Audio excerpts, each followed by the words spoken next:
the most famous like sound ever. I walk out to the front, the dude come up like, hey man, da da da da da.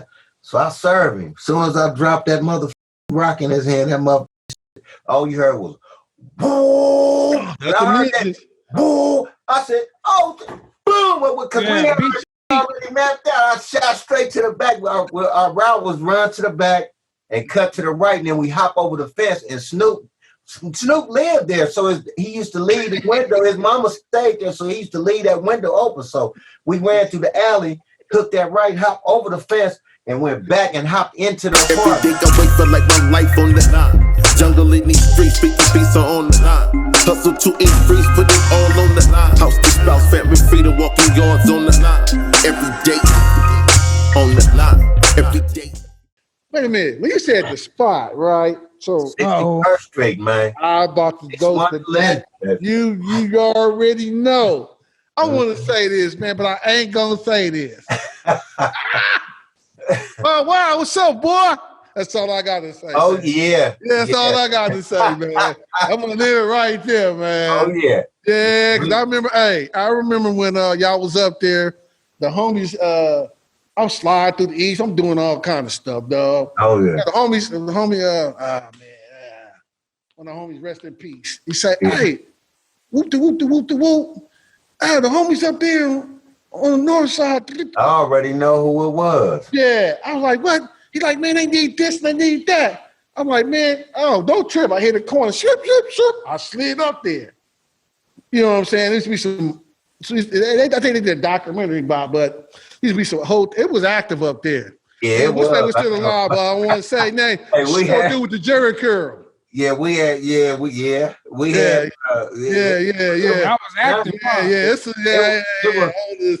It was really wild up there, man. It was really wild, man. I had a lot of fun up there, but it was really wild. That's actually that was the area that's what changed a lot for us, because we went through a lot of stuff up there, man. Because you had everybody from everywhere coming right down 61st Street. It was Compton, it was Watts. You had Four Corner Blocks, Old Hoods. You had everywhere. Just it was Occasion Blocks, and just everybody was coming down 61st Street, and every time everybody would come down. I remember Puppet from Grape Street used to come down that mother, and he used to hit us up every time he used to come down in his lowrider, and then we started hitting his ass up, hitting him up every time he come down that mother. And you know, it was cool. You know, everybody, but it was a lot of activity over there, boy. We had and man, mother. It used to go. It was really wild west of that mother. Yeah, that's the shit that you know. Yeah. You know what I want to say? Yeah, that shit was crazy. You know what I want to say? Well, that was like, to live come off the East to go there. That was like a big ass move, because none of my homies and none of the East Siders, you know what I'm saying, never went up there to do nothing like that. Mm-hmm. They might have people that live up there, but crack a spot open and serve. Oh, we had it cracking too. They left the spot down on the East that was popping, but it was a lot of task force hitting. Oh yeah. My documentary was talking about. Yeah, I remember. When I executive producer, but back then it was popping like that. The streets was popping like that when the task force was hitting, but they had got out the way and went up that way, and it was killing it. I'm telling you, it was cracking. I remember one night I walk out to the front, and this is the most famous like sound ever. I walk out to the front, the dude come up like, hey man, da da da da da. So I serve him. As soon as I dropped that mother rock in his hand, that mother, all you heard was boom. That's the music. Boom. I said, oh, boom, because we had already mapped out. I shot straight to the back. Our route was run to the back and cut to the right, and then we hop over the fence, and Snoop Snoop lived there, so he used to leave the window. His mama stayed there, so he used to leave that window open. So we ran through the alley, took that right, hop over the fence, and went back and hopped into the apartment. So they didn't know where the fuck we were. They jacked everybody, their mama. They didn't know where the fuck I was. I was gone. Oh, man. But that famous sound, every time we heard that, Yeah, I was like, oh, beat your feet quick. Yeah, like go. Yeah. Yeah, man. You gotta throw the work one way and throw the pistol the other way. It was brutal. It was brutal. Yeah, those are the things that like all that stuff. Just even that even when I got, like I said, when I started in the music business, it was real early. It was real early in the music business, so I still was kind of wild, having some money, but still kind of doing stupid shit. I was drinking a lot of Hennessy, smoke. I didn't do nothing but Hennessy and Bud. But one of my good buddies one day smoked a joint with me and didn't tell me that it was loot. Oh, there was a lot of that. Hey, man. Hey, regulator. There was a lot of that going around. This is, man, we need to, hey, boy, we know we recording right now. No, I mean, it's just a that's part of your that's part of your journey through life, man. That's part of your journey. It was like I hit that motherfucker. He was like, no. He was like, if I did the voice, then you'll be like, oh, I know who that is. But I ain't gonna do the voice. I don't want to do the voice because if he see this, I know he gonna bust up. All right. Laughing like a mother. And he know to this day when he try to pass me a drum, I'm like, no, cuz. No.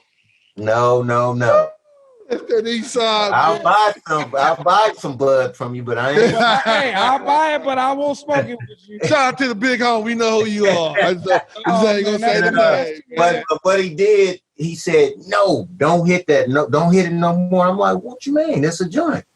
And he was like, no, don't hit it no more. That's some loot. And I was like, I said, cuz, no, you didn't. He was like, he said, my bad, cuz. Oh, man. Hey, how did you feel? My bad, man. And so I was like, he said, but look, he said, just don't panic. Because I started tweaking. I started thinking of everything possible that could happen. And he just said, just calm down, just relax. Give him some milk. Man, this sounds like Smokey talking to Craig. I'm serious. He said, calm down. So I said to myself, I'm going to have to listen to him in order to not go crazy. So I calmed myself down. We got in the car, and Too Short, and it was Too Short, and I forgot who else. They was at the Shrine. It was a show. And we got on the 110 freeway. I remember getting on the freeway, and we was driving. I remember this is clean as I don't know what. And I just start to feel like, I start feeling good, but I start feeling like I felt like I was like a genie. Like I was like, I'm telling you, it felt, because I had my Benz, was in the Benz. I pulled the top back, and the just felt like I was a genie just in the wind. Just wait a minute, you were driving? I drove. Oh, it's a convertible at the time, right? And what's so crazy is when we got up there, I was so high that I was like, because I felt like I was in my body, but I felt like I couldn't. I was like, but I still could, like, I still knew kind of like I knew what I was doing. So I said I have to drink something to try to make this feel different. So I drunk some, that's when Alizé first came out, and I downed the whole bottle, and then I forgot the name of the radio host. It was on Power 106 way back then. Mexican cat, he was real cool. He used to be before the Baker Boys. He used to host a morning show. I forgot his name. He gave me to snort some cocaine with a key. I was like, no. I was like, no, and then I didn't even remember. From that point, I didn't remember how I got home. Next thing I know, I was at my house the next morning. I was at my house. My car was parked. I was at home. I was cool. Like I didn't remember getting home, going home, none of that shit. And I was like, I ain't never ever in my life gonna indulge in that shit again, and f***ed around, and I did it again. But this time, is this time where did you know what you was doing, or was another slip? I knew at that time. Oh, it was me, Sea Dog, and Dirty Red, Jasper. Yeah, it was, and Chris. It was Chris Gator and Red, and myself, and we had a cigarette. Yeah, and I hit that motherfucker. I didn't hit it hard. I hit it just enough, and I immediately went into a panic mode. And that's when I lived with. Actually, you know what? Around that, I take that was that might have been before the weed. I think that was before that. That had to be before that, because I was at Rump House, and Christine, just like you said, she gave me some milk, and I promise you that went away so fast. Like the feeling I had went so fast, I was scared to death, and I said, it took me a long time to really, like, after that, it took me a long time to really get back in. I would hit the bud every now and then, but I was kind of like skeptical, like, but I had to get back into it, you know, because it had me like, it was like I was having flashbacks of that shit. I was like, every time I would like drink some liquor or something, or kick back in on your ass. Yeah, I was like, man. Yeah, that should be in your system. That's that vomiting fluid. Yeah, but that water ain't that scared me to death. And that was kind of like where I said, you know what, weed and beer and Hennessy and some tequila here and there, Hennessy here and there, and tequila here and there. And other than that, I'm cool. Every day I wait for like my life on the line. Jungle in these streets, speaking beats are on the line. Hustle to increase, put it all on the line. House to spouse, family, freedom, walking yards on the line. Every day on the line. Every day on the line.